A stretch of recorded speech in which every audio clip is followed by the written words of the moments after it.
Bonsoir à tous, donc je m'appelle Sophia, j'ai 28 ans, je suis juriste dans un grand groupe et mon histoire, mon parcours personnel et professionnel est indissociable d'article 1. Vous l'avez entendu, ça fait maintenant 10 ans que l'asso fait partie de ma vie.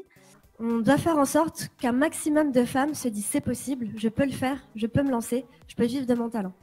Donc pour ça, on a créé Inspire My Mama, qui est un réseau d'entraide entre mamas, qui est une communauté, mais qui est aussi un média où on met en avant nos mamas en tant que rôle modèle.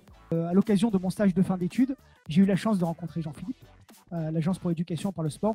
Et le message qu'il portait, c'est-à-dire de valoriser partout en France la dimension sociale et éducative du sport, c'était tout simplement mon histoire.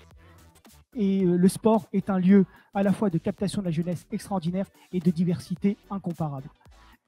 L'idée, en fait, le message, c'est que pour moi, le sport, ça a été un vrai diplôme.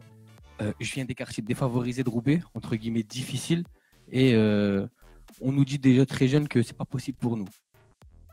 Partant de là, mes parents ils m'ont poussé à d'un côté les études et de l'autre côté le sport. Et j'ai choisi de rentrer en France après avoir été un peu professeur de design à la sortie d'école à Amsterdam. Et en rentrant en France, je me suis dit qu'est-ce que c'est être française? Et je suis allée faire un service civique en me disant c'est peut-être là le lien avec mon pays. Donc voilà, donc aujourd'hui le projet Les Résilientes, c'est un studio de design au sein d'Emmaüs Alternative.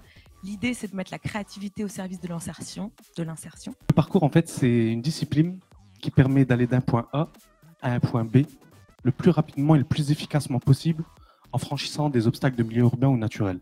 Notre objectif en fait, en pratiquant le parcours, c'est aussi de réinvestir sa ville. C'est que la ville, c'était aussi autre chose. La ville, elle peut être ludique. La ville, elle peut être vue différemment. Son architecture, elle peut être vue différemment. Son urbanisme.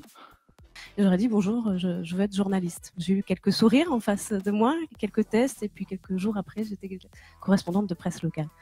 On a envie de montrer d'autres choses à une période où il faut qu'on s'inspire de ce qui fonctionne plutôt qu'on se déprime et démobilise de ce qui ne fonctionne pas. Et en commençant, je me suis rendu compte qu'on trouvait plein de gens. On trouve plein de gens qui ont besoin de visibilité.